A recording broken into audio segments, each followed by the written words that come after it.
विद्यार्थी मैत्रिणींनो, आज आपण स्वच्छतेचा प्रकाश हा पाठ पाहणार आहोत. या भागामध्ये थोर समाजसेवक सेनापती बापट यांच्याविषयी माहिती पाहणार आहोत की सेनापती बापट हे थोर समाजसेवक होते. त्यांनी देशसेवेची प्रतिज्ञा घेतली होती. त्यांचा दिनक्रम ठरलेला असायचा.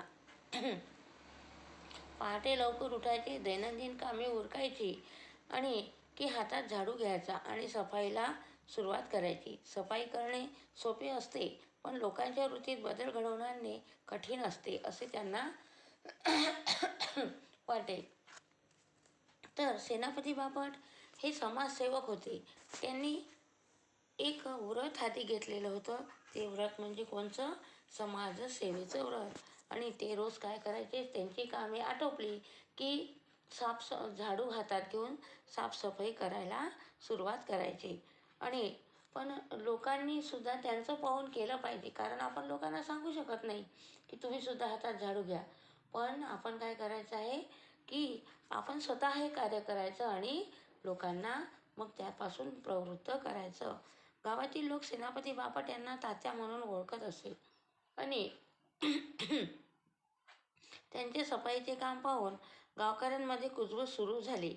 काही जणांनी त्यांना विचारले, तात्या हे कसलं काय काम काढलं? तात्या म्हणाले, स्वच्छतेचं काम काढलेलं आहे.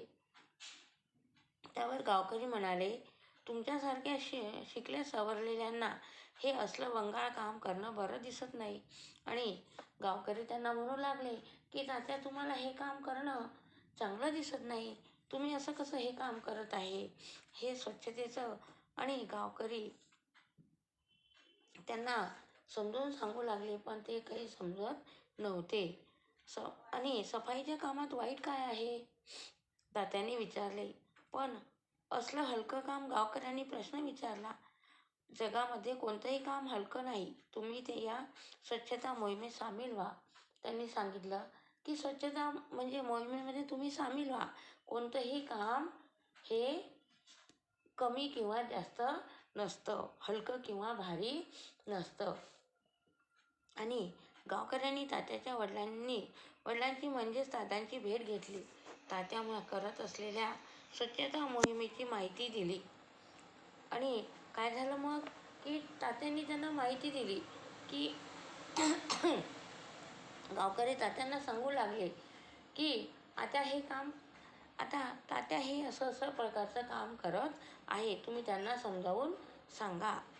वडिलांनी मुलाला समजावून सांगितले असे सुचवले. आणि मग त्यांना म्हटलं की तुम्ही मुलाला समजावून सांगा तात्या, तुम्ही तात्या जे काम करत आहे ते तुम्ही त्यांना समजावून सांगा. आणि एके दिवशी दादा त्यांना म्हणाले, तात्या, तू विलायतीहून शिकून आलास आणि आता हे काय सुरू केलंस? आणि काय झालं दादा, माझं काही चुकलं का? तात्यांनी विचारले. आता जे काम तात्या करत होते ते काम करताना दादा म्हणजे त्यांना विचारत होते की दादा, सगळे लोक त्यांना काय म्हणायचे? दादा म्हणत होते. आणि दादा म्हटल्यानंतर की हे आपल्या वडिलांचं तरी ऐकतील असं त्यांना वाटत होतं. काय झालं दादा, माझं काही चुकलं का? असं ते विचारू लागले. इतके दिवस सशस्त्र क्रांतीचं वेळ तुझ्या डोक्यात होतं, त्यासाठी तू उच्च शिक्षण घेतलंस, पण आता तू झाडू हातात घेऊन सफाईला सुरुवात केलीस.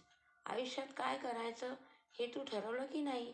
दादांनी विचारले की तू एवढा विलायतीहून शिकून आलेला आहेस आणि तू हे काम असं हातात आणि हे काय करत आहेस? असं दादांनी त्यांना सांगितलं. सारं आयुष्य देशसेवेसाठी घालवायचं अशी मी प्रतिज्ञा केली आहे. विलायतेला जाऊन जे शिक्षण घेतलं की ती एक देशसेवाच होती आणि आता याच हातात झाडू घेतला तोही देशसेवेचाच एक भाग आहे. म्हणून तात्या म्हणाले, सफाई करण्यात कसली देशसेवा? दादांनी विचारले. सफाई करण्यात कसली आली देशसेवा? आणि शिकून सवरून तू एवढा विलायतीहून शिकून आलेला आहेस आणि ती सुद्धा एक देशसेवाच होती. आणि आता तोही एक देशसेवेचाच भाग होता. मी एवढं शिक्षण घेतलं, तो सुद्धा एक देशसेवेचाच भाग होता. आणि हे जे मी काही कार्य करत आहे, हे सुद्धा एक देशसेवेचेच काम आहे. दादा, तुम्ही रोज देवाची पूजा करता. पूजा करण्याआधी देवाची बैठक झाडून स्वच्छ करता ना? मग देश हाच माझा देव. ही मी माझ्या देवाची बैठक झाडून स्वच्छ करतो. दादांनी त्यावर उत्तर दिलं की तात्या त्यावर दादांना म्हणाले की तुम्ही जसं देवाची पूजा करता, पूजा करण्याआधी तुम्ही काय करता? तुमच्या देवाची बैठक झाडून स्वच्छ करता. तसं हा देश माझा काय आहे? देव आहे. आणि मी हा देशाचा देवाचा पूजक आहे. आणि म्हणून मी काय करतो? हा देश, हा देव माझा काय करतो? पूर्ण या देवाची माझी बैठक आहे, ही मी झाडून स्वच्छ करतो. आणि देश हाच माझा देव आहे, असं त्यावर तात्यांनी दादांना उत्तर दिलं. तुम्ही पूजक देवाचे, देशाचा मी पूजक. सर्वव्यापी देव माझा, त्याची मी झाडी बैठक. हा माझा देव सर्व जगामध्ये पसरलेला आहे. आणि तुम्ही देवाचे पूजक आहे आणि मी माझ्या देशाचा पूजक आहो. तुम्ही देवाची बैठक झाडता, मी माझ्या देशाची बैठक झाडतो. त्यावर दादा आता यावर दादा काय बोलणार? सेनापती बापट यांनी हे सफाईचे व्रत अबोलपणे आयुष्यभर राबवले. लोकांच्या वृत्तीत हळूहळू नकळत बदल होत गेला.